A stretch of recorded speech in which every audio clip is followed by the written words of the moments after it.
So guys, we got an interesting one here. 2004 Ford F-150, 4.6 liter. What do you hear this thing?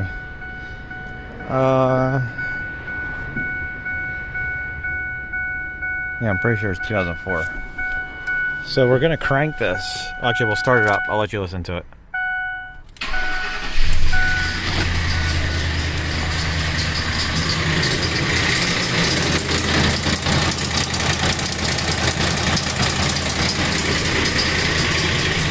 There we go, that's what it sounds like. The customer said that they had this at dealership. Dealership said that they needed a new motor. They just put a trans in it, I guess a week before this happened. And we'll do a clear flood here. We'll listen to what it sounds like.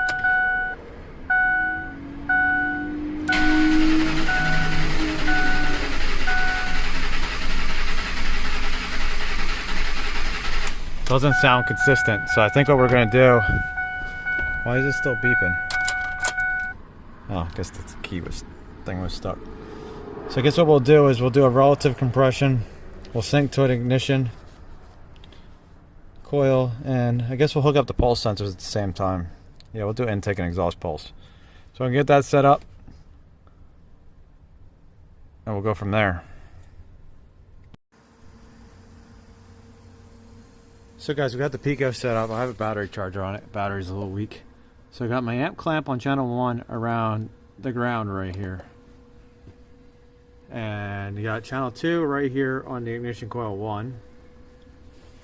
Over here we got our intake, well, the pulse sensor on the brake booster hose going to the intake. And then back here we have our exhaust pulse sensor right to the tailpipe. So now I'm going to go around and we're going to crank this. And we'll see what we get. We'll do a clear flood crank.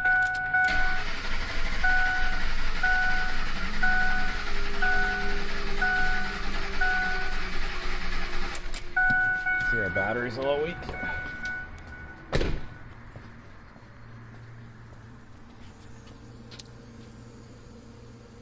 See, let's stop this. We'll zoom in.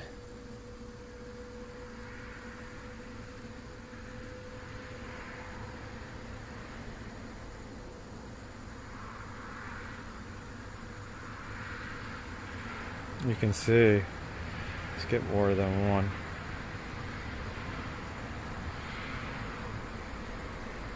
So right here's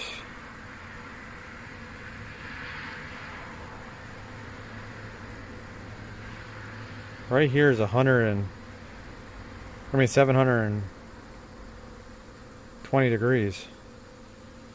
So let's bring up some rulers. Let's see. Okay, so our rulers are set up. So we'll set this one like right here. Set the other one right there. So we should have 1, 2, 3, 4, 5, 6, 7, 8. 8 compression pumps, and we don't. So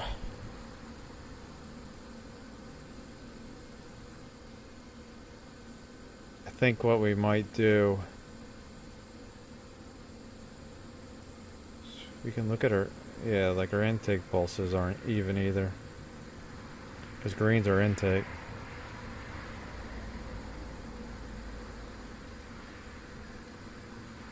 Let's see, let's zoom this in a little bit more.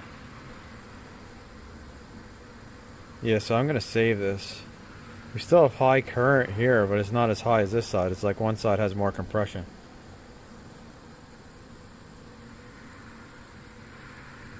I think what we'll do is we'll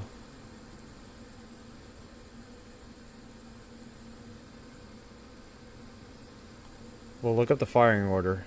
I'll do an overlay, and then we'll see what our firing order is here, and we'll see what cylinders are low. And maybe we'll go in cylinder if it's all one bank. So guys, I just noticed something. So our firing order is 137265548. I just noticed that there's a hump, like right here. There's a hump. There's one here, here, here, and then it repeats here. So I wonder, and see that hump isn't here. I wonder if we have a chain that's messed up, like a timing chain, and we're jumping. Like we're shifting in compression, like when the valves are closing. So like they might be closing early or late.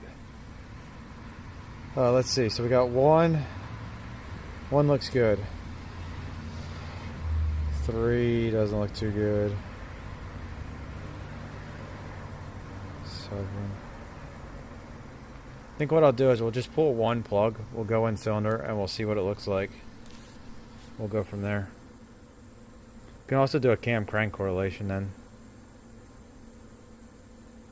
But this only has one cam sensor, so I don't know if that would be a good way to go or not. I think I just might pull one plug and see what happens. Okay guys, so I moved the red trace over to cylinder 6 right here. We're using the pressure transducer. And we'll get a capture using that. So let's crank this. Let's see.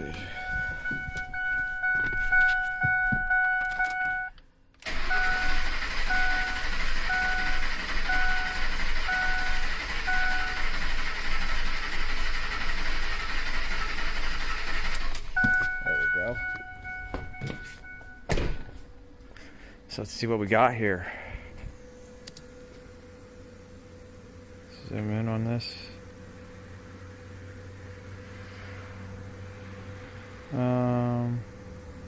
We gotta do that again.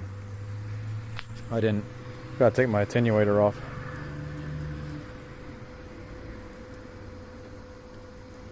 Okay, so let's see if we can get this off one-handed.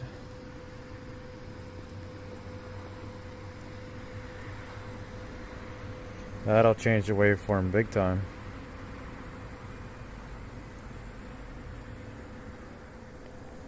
Let's see, we should be plugged in and good to go. Okay, let's try this again.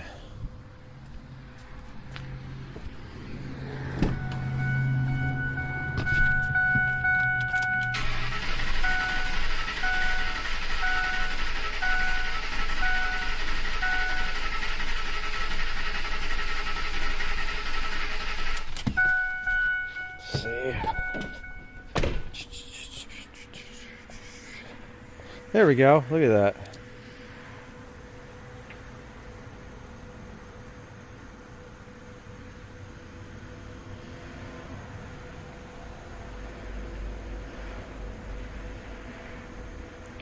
So it looks like we have more humps now. 1, 2, 3, 4, 5, 6, 7, 8. Now we have 8 humps. So what changed? What's our compression?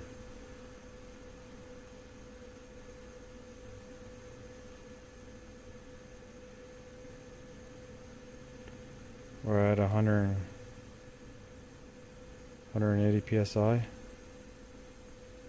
Save this. Do cranking. Save it. Let's do one running. We'll start this up and we'll do it running.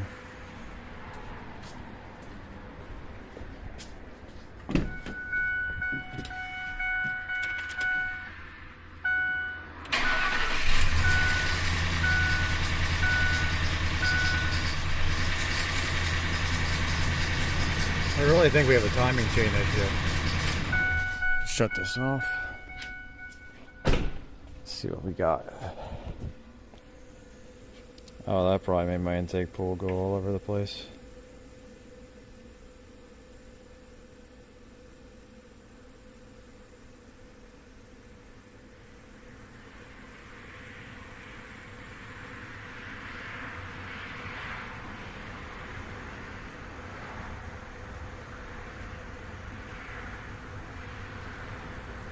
So we have a curve up.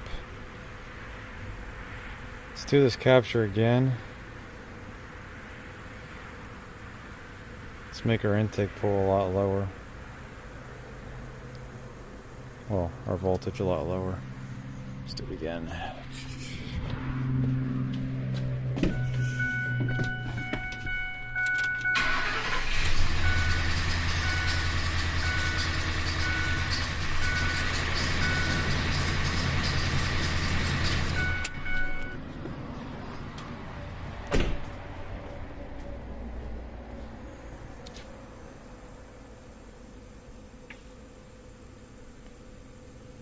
See, I don't like how that curves up there at the end.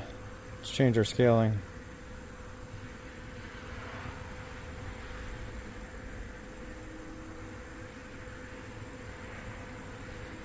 Yeah, look at how that spikes up. Our exhaust valve is closing early. Just to let you know, this thing isn't 0 to 100%. There's like a 1.5 psi difference between 0. I don't know how to change the offset.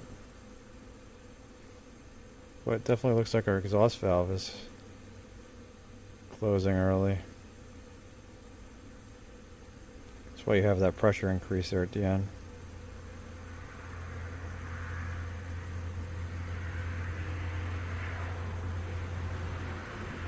That's where I shut it off.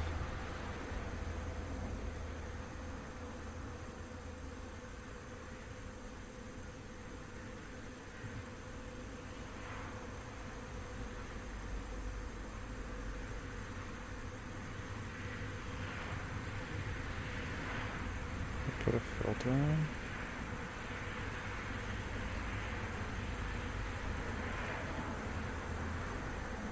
Let's see.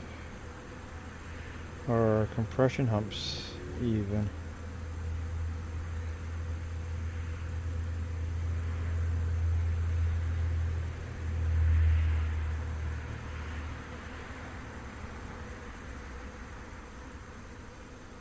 Yeah, see, I really don't like how it has that spike there.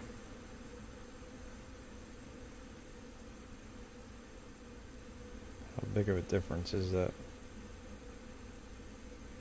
What's a 6 psi difference? I think we might have to go look at our cam and crank. Does this side have? I think this side has a cam sensor. Let's see. I think it's the other side that doesn't.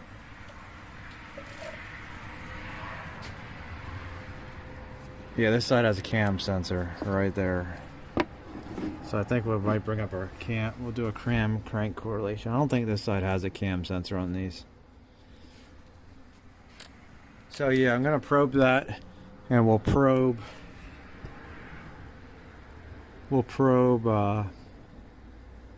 the crank. We'll check the crank.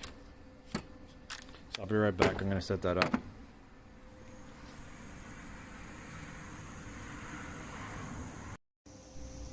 Okay guys, so we're hooked up to the cam sensor.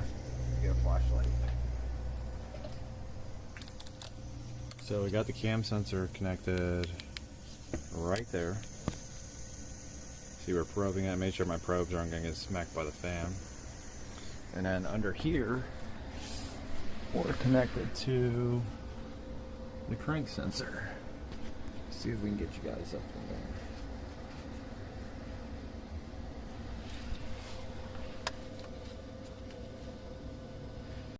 Oops. So here we go. Let's see. There you go. We're probing the crank sensor harness. So we got that. So now what we're going to do is we're going to start the car up. Now we're going to check our cam crank waveform. Let's see.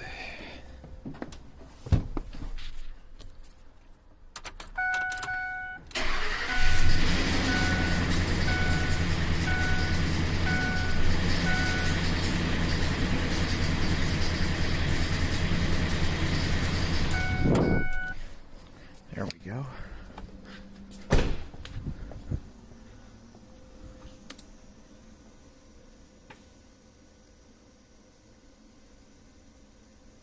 So let's zoom in on this.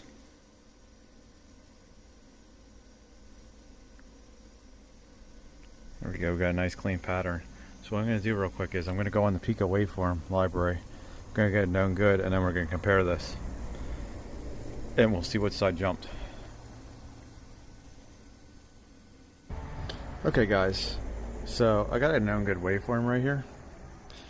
What I did was I put a degree cursor right here at 0, right in the middle of this. And I put 720 all the way over here. So right there's 720.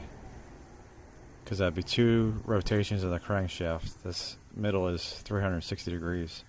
So I measured from the middle of the cranksink right here to the middle of the cam sink, and this is on a known good that I downloaded off the Pico website. We have 82.91 degrees from here to here.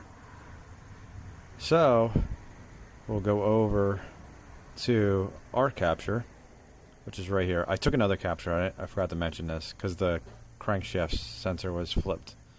So I did the same measurements here. And then we did the measurement from the cranksink to the cam sink, and we got 47.2 degrees. So that's a difference of 35 degrees, I think. Let's see. 35.71 degrees off is our cam right now.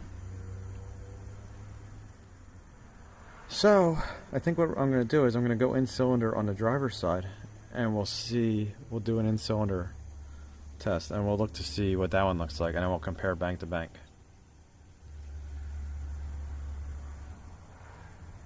And we'll see like if there's a difference in pressure or anything. So I'm going to set that up.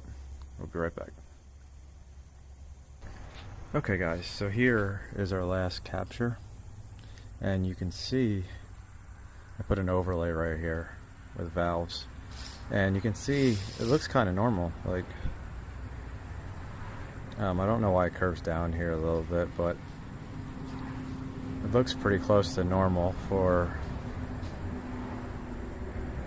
an in-cylinder pattern. This is a little deep here, I think, because it should be even on both sides. But now if we go look at our old capture, here's our old one. Let's see, gotta line this back up.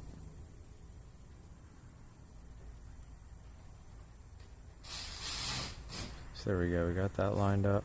Gotta line this side up. There we go, this one, our exhaust is opening early and closing early. So our exhaust valve is, our camshaft is advanced. Since the intake and exhaust both use the same cam, the driver's side is definitely off. So, and I'm wondering if that could be contributing to our deeper pull on the other one right here for the intake. See if I go back to the other one. We have a deeper pull right here. And I also noticed that I think our pressures are different. So on this side, we have 50 psi or so of running compression on cylinder 1. On cylinder 6, let's see, we have 62. So that's a pretty big difference. That's 10 psi. I don't remember if we took a cranking compression test, but if I did, I'll compare the cranking from side to side and we'll see what the difference is. So guys, here was cylinder 6. We had 180 psi of compression cranking. This was a clear floyd crank. Now if we go back, this is one I just took just now. This is cylinder 1, and we have 153 psi. So that's a huge difference from bank to bank. And that's because of that camshaft, because you can see the low ones in here. So I'm going to call the customer, see what they want to do. It's obviously jump time. We confirmed it multiple ways. Sure, I made some mistakes in here. You guys can correct it in the comments, but see what she wants to do. Has 200,000 miles on it. Just had a brand new trans put in it. So we'll see what she decides. Hope you guys like this. See you later. So guys, customer said they want a new motor, so I'm draining the coolant right now in the radiator. I gave them a price to do the timing chain, give them a price for a remanufactured motor, and they want a reman. They said spend the extra money, they want a reman because they got a new trans. Oh, I'm assuming it's a remanufactured trans. So we're gonna get I guess a short block in here. We'll have to transfer over a few things. I'll take some pictures, but I probably won't record much. I might do like a couple little updates during this, but just have the hose off and the cap off because I'm draining the coolant and the oil. Coolant doesn't look good, it's all like rusty color, but the oil is draining back there.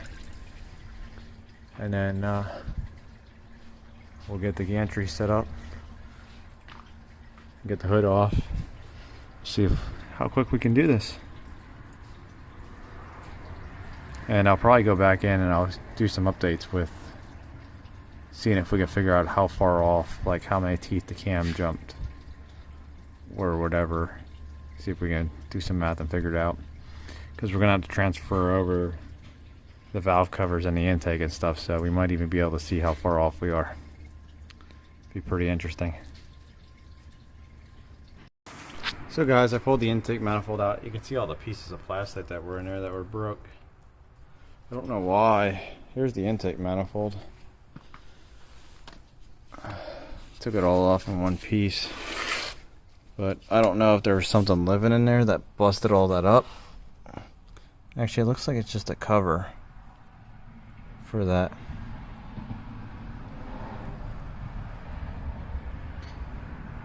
So I don't know, like I took pictures of that before I even unbolted the manifold. It looks like this cover just disintegrated.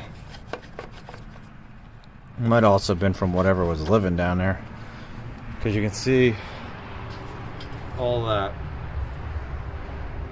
stuff in there.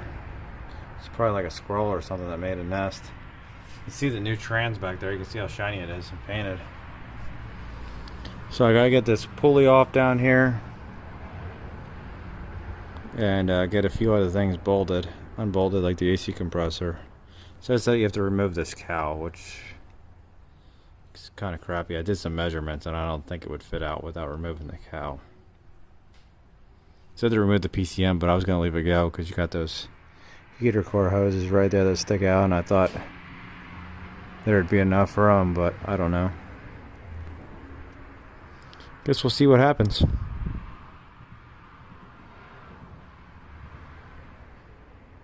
But this is pretty messy in here. I'm not going to bother cleaning up anything since we're getting a new motor.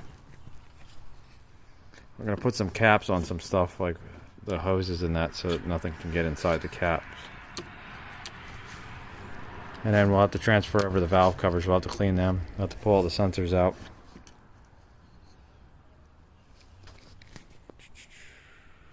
Just wanted to give a little update. Okay guys, so I brought up a timing chain here to show you guys what the chain looks like on Ford F-150 4.6 liter. So you have this crank sprocket right here that has 21 teeth on it, okay? And then you have two cam gears right here that have 42 teeth on them, okay? So what I did was I took a picture of that and I sat here and edited it because I was doing some math, and if you take 360 degrees and divide it by 21, you get 17.14 degrees per tooth. So I marked it right here. So if you take that 17.14 and you multiply it by 2, you get 34.28 degrees. So every one tooth of this would make the cam off 34.2 degrees. And I think we had like 35 degrees off, we calculated, according to our cam crank. So that means that this is probably off one tooth. So it's either off one tooth on the crank or it's off two teeth on the cam. So that's the easiest way that we can figure this out. I'm assuming. It's been a while since I did this type of math. So if I'm wrong, I'm sure somebody can correct me. But we could probably prove it here when I take apart the motor. So once I take apart the motor, we'll go through this and we'll see. We'll see if we're right, if the math is right. If not, then we can figure out where we went wrong. So guys, I got the motor torn down on here. Let's see. There we go, got it up. So right here is our timing marks. So we got on the left hand, well, facing the motor, the left mark right here is like parallel with the center line of the motor on this side. And then this one you see it's kind of like on a 45-degree angle. If you count the teeth right here, you get from straight up and down this way, you got 4. 1, 2, 3, 4. That's where that mark's at. And you can see that this one right here isn't perfectly straight with the center of the motor. Maybe I turn you guys like this and you look at it,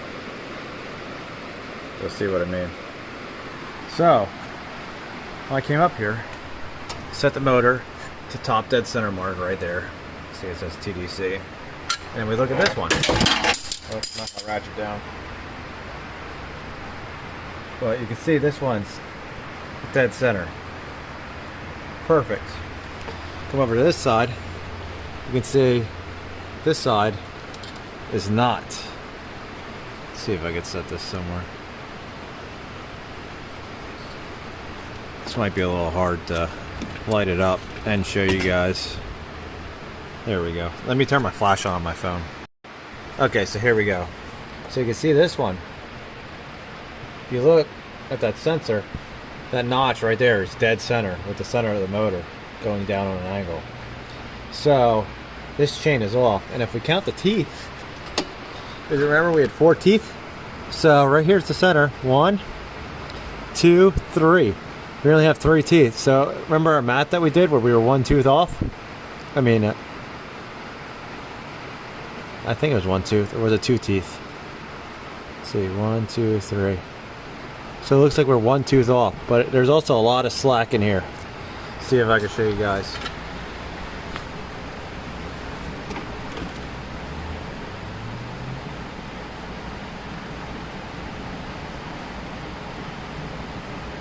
So we might be 1 tooth off at the crank, I think it was. So if you look down in here, I don't know if you guys can see that too well, but there's no, I think there's supposed to be a guide there at the bottom, and there's no guide. And there's a lot of like crap from not changing oil, like sludge buildup. See if I can find my screwdriver.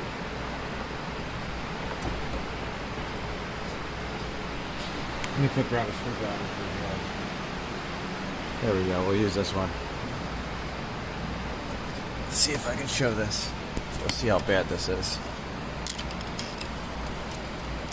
Look at that.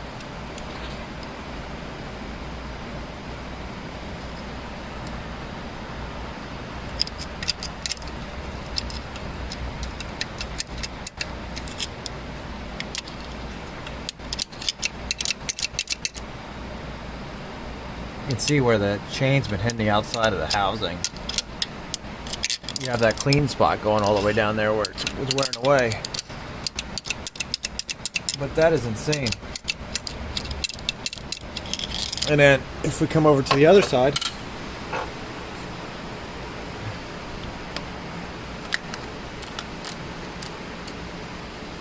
see if there's a way to show you guys this side.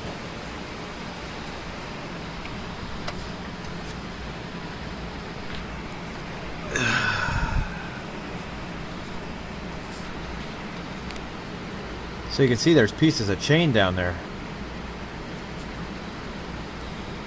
Like there's pieces right here. I mean, not of chain, of the guide. And there's the chain just flopping in here. Let's see see if we can get this to go in from the bottom side. You can see that, it's just flopping. The whole guide is just completely busted down in there. It's insane. And it's even loose up here. Like this whole top.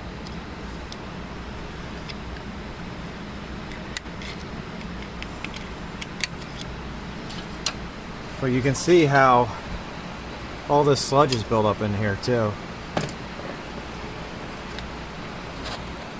Like, it's not real clean. It should be real nice shiny aluminum, maybe like a slightly gold color, but it's not. Like, you got, and everything looks dry, so I don't know if there's oil restriction too. The cam doesn't look that worn. I'm just wondering if it was getting some oil problems. And if you look inside the cover, I don't know how well this will show up, but if you look down in there, you can see all the sludge build up on the cover.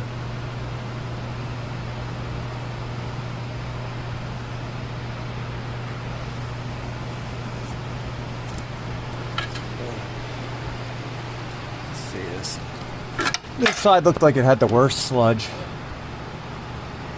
Let's see.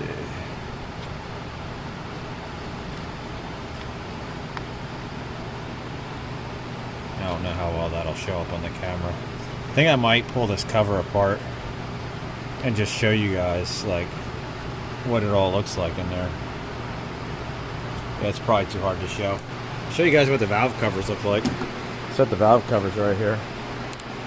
This is what the valve covers look like. I wonder if this one was like a junkyard valve cover or something.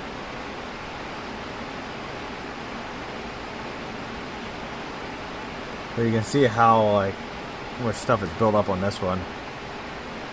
And here is the coolant. I don't know if I showed you guys this or not, but you can see how rusty colored it looks. So I'm gonna get this pulled out, and then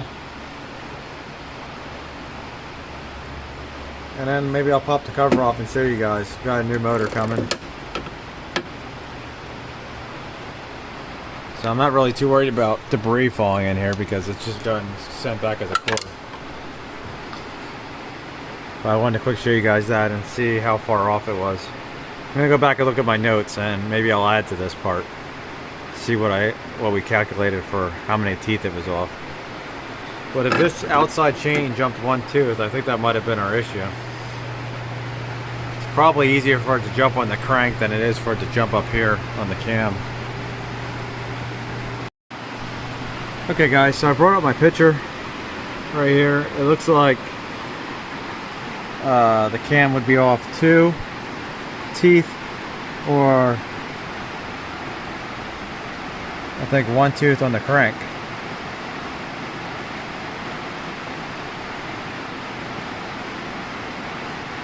So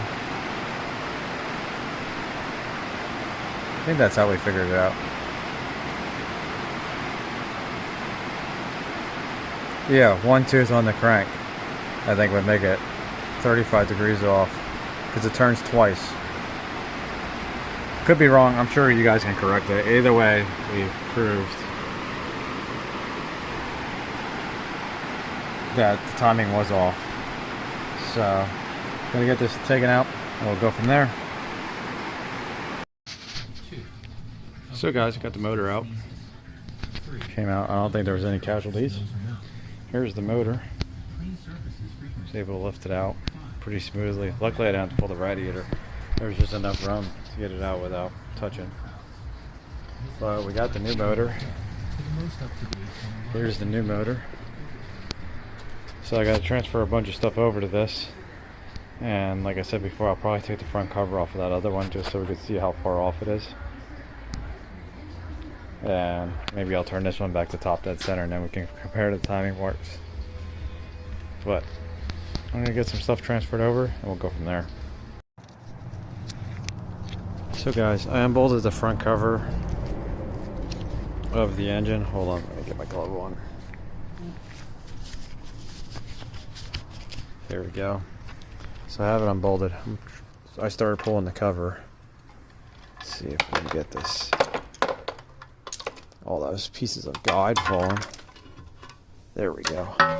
So we got the cover off. Man, look at that. That is nasty.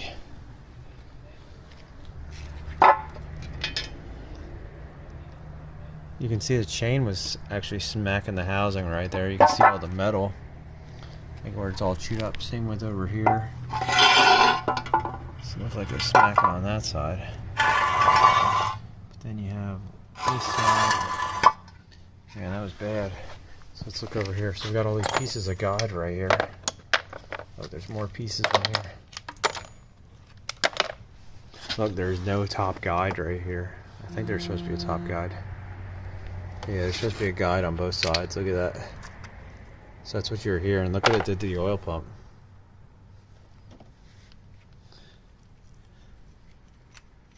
Look at that. That tensioner is extended all the way. So this is pretty exciting. This side, all the slack's on this side. I wonder if we can turn this and then figure out how many teeth it's off. See, there's pieces of guide in here. There's probably guide all down in the pan. See if Sorry about that, guys. I don't know how much we got, but you can see all the pieces down here in the pan, and then there's pieces over here. But all of this is caused by not changing your oil. You can see all the buildup on everything. Like, this should all be nice and shiny. Everything in here should be real nice and shiny and clean, kind of like that new motor. You'll just see like a slight gold tint to it. Like, there's pieces of chain there. This one's extended all the way. Here's the cover once more, so you can see everything. There's with the light. But yeah, you don't get all that buildup by changing oil. Like, I bet you even if you use cheap oil, this thing would still look probably pretty clean. But you see all the buildup on the chain. Look at all the sludge on the chain. It's bad. See over here where it was hitting the head, chewing into the head. It's not good. That puts all that metal through your motor then too. So I'm going to see if I can rotate this and get it lined up with the crank at the top dead center position, and then we'll see which tooth is off or if they're both off.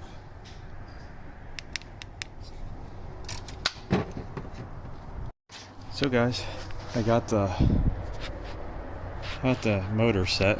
Like, this pretty much showed like right here is where they want it set, and then it showed that this dot should be pretty much even with this hole, like straight down the motor. So I got it pretty close, and if you look over here, this dot is supposed to be over here, I think. So we're about 2 teeth off here on the cam, which would be 1 tooth off on the crank. And you guys just see how much slack is in this. These chains almost touch. Like, you could actually make them touch if you pulled this. Like when I'm turning the motor, I'll show you guys when I turn the motor. But yeah, this is supposed to be like right here. I'll show you on the screen. So here you go. Let's see, this should point down right here at this bolt. And this one should be pretty much in line right here. And then our crank, it's right here. It shows it like pointing up to that. Like, these should be pretty much being like a straight line. If you look at this, the crank is kind of even with that dot. So we'll see if we're like that. Let's see, our crank, yeah, we're pretty even. I'm assuming it was this hole right here. So yeah, we're pretty good there. So this looks right. This one, pretty sure this is off. And that's what we had saw. Yeah, so it's like 2 teeth from like right there, from the dead center. And yeah, I think we're like 4 teeth off. I mean, not 4 teeth off, but 4 teeth from the center. One. Let's see, 1, 2, 3, 4. Yeah, so Again, pretty sure we're 2 teeth off. So I hope you guys like that. At least you got to see it. I'm gonna get everything swapped over, and then we can compare. Oh, here, I'll turn this for you guys. See if I can turn this slow without dumping the motor. One-handed. Yeah, I'm not gonna be able to turn this one-handed. I'll rotate it and then I'll show you guys the slack. Let's see, can we do this? There you go. See that? Look, they're touching. That's what you were hearing the whole time. There you go. Look at that. At least this engine's scrapped, so at least we can mess with it. Now you can see all the slack on this side. Let's see if I can not drop this. Now we have all the slack here. We're tight on this side.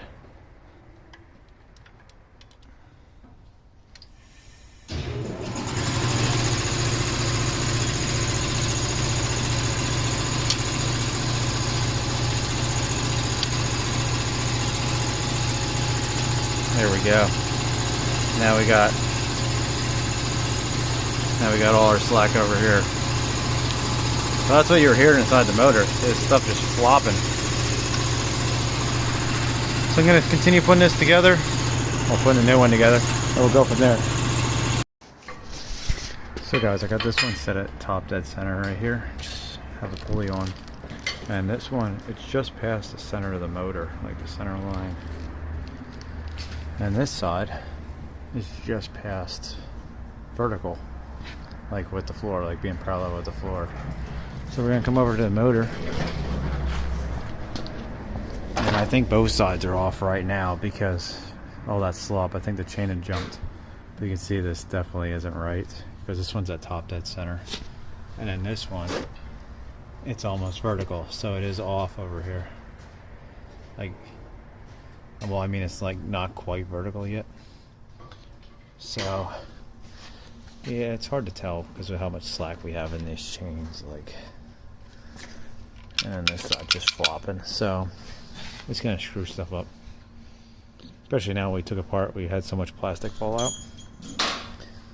So I'm gonna get the other motor put together and get everything torqued, and we'll get it in.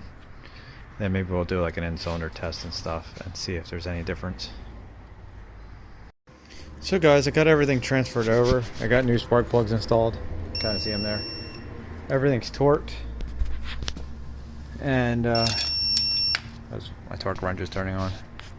But I got everything torqued. The only thing I have to tighten yet is this bracket to torques. Gotta tighten it to whatever spec. But I did the dipstick. Everything. I didn't mark the dipstick though. But everything's all torqued. That's why you see the paint marks. That's how I know. Everything's where it's supposed to be according to the diagrams. Got all our sensors in. Cam sensor, everything's all cleaned off. All the mating surfaces are cleaned. I even cleaned the mating surfaces for all the mounts. So everything will sit flat and there's no like rust jacking.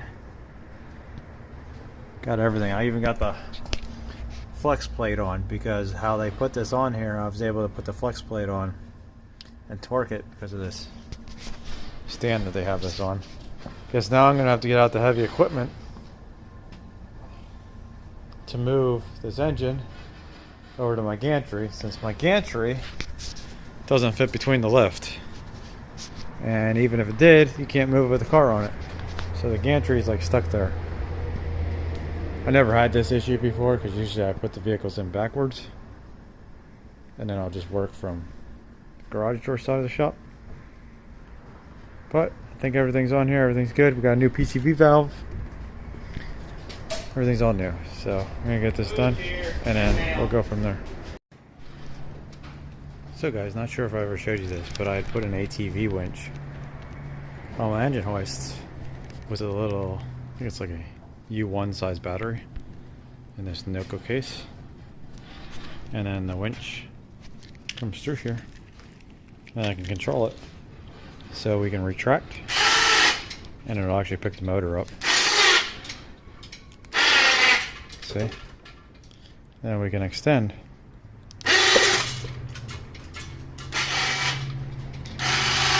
Look at that. It's pretty awesome. I love this thing. And I can just use my gantry. Extend down.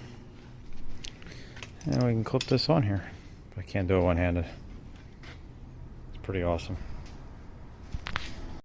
So guys, look, now we can use your gantry.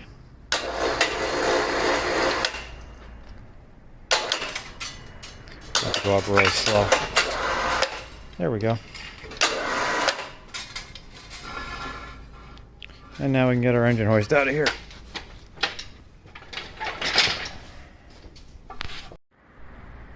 Okay guys, not sure if I mentioned this before, but I have to take this timing cover off because they sold me the wrong motor. And I realized that after I went to bolt the power steering pump up that there was no bosses over here, and then I saw that there was no mounting spots here for the pulleys. So I got a new timing cover to put on.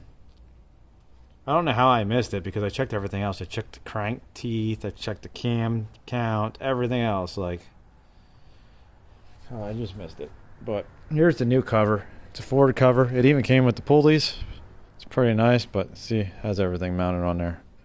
So that was pretty nice. And I even quoted a price for the pulleys to the customer because I'm like, hey, now's the time to do the pulleys because some of them didn't feel too good. So now I'm going to try to get this cover off. Don't know if I'm going to have to pull the valve covers again, or if I can just loosen them, or if I just take these front bolts off, if I can just pull the cover out because everything's brand new. I'm hoping I can pull the cover off. Just got to blow some of the dirt off of here. And then I think we'll be in business to get this back together and get it back to the customer. So guys, I got the cover off. Here's the new cover. I just test fitted it. Here's the old one. Just noticed that they use two different gaskets. That's odd. See how this other one's blue and this one's like this? So I'm going to put some RTV on the block and then we'll slide this new gasket in.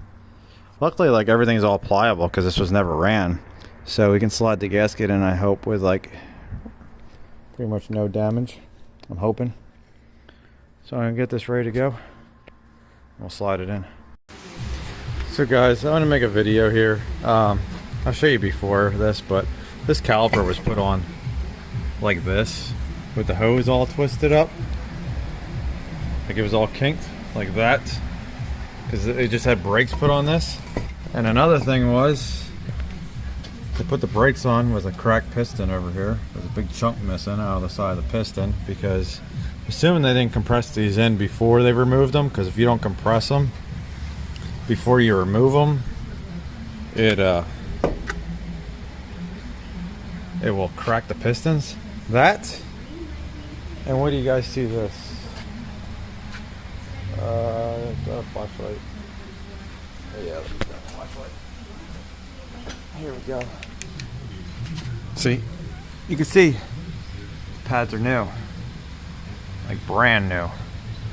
And if we come to the inside of here, hang on, let me take this bracket off because I was trying to take the bracket off because we're gonna have to replace the piston. I mean, replace the caliper. But actually, I guess you can kind of see the whole groove around the outside of this. This side ain't as bad, but wait till you see this side. I don't know what this caliper looks like because I didn't take this one off. But look at this. That is horrible. Like, there's the other side. There's some nice grooves worn into here, but this will just ruin your pads, your new pads, which it probably did. I didn't see the pads yet, but let's look at this one. This one ain't too bad, but you can see how there's like chunks missing, like right in here. That's what happens when you don't compress the piston first. So this is probably going to get new calipers and everything. I don't know if they want to do the dust shields or not because they're in kind of bad shape, and none of this was cleaned. None of the mating surface was cleaned or anything when they did them. As you can see, look at the pads. Oh, look at the groove that's worn. There you go. You can see the groove. So those pads are shot. Because if you put them on a new rotor, it's going to ruin the new rotor.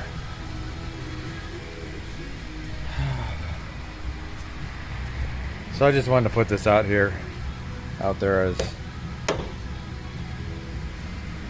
like a public service announcement type thing. But this hose is probably ruined from it being kinked. I'm assuming it was like that for a couple months. But it just costs people money by not doing it right. Like, even if you do it yourself, just do it right. It's not that hard. Okay guys, so we're in the truck. Got the new motor in, warmed it up. Look at that. Seemed to have warmed up pretty good. At least it says it was good. We're up to 194 degrees. So I set this for a 20-minute range. And then you can see the rate that it warms up. And then there's a temperature curve over time. And you can even look at your speed. But we weren't driving, I just had it here idling. I just wanted to see how quick it would warm up. So I'm going to take this for a test drive. Guess we'll log the fuel trims and the VE and make sure everything's good. I'll probably just let this go for another couple of minutes. Let it finish the 20-minute time that I set it for.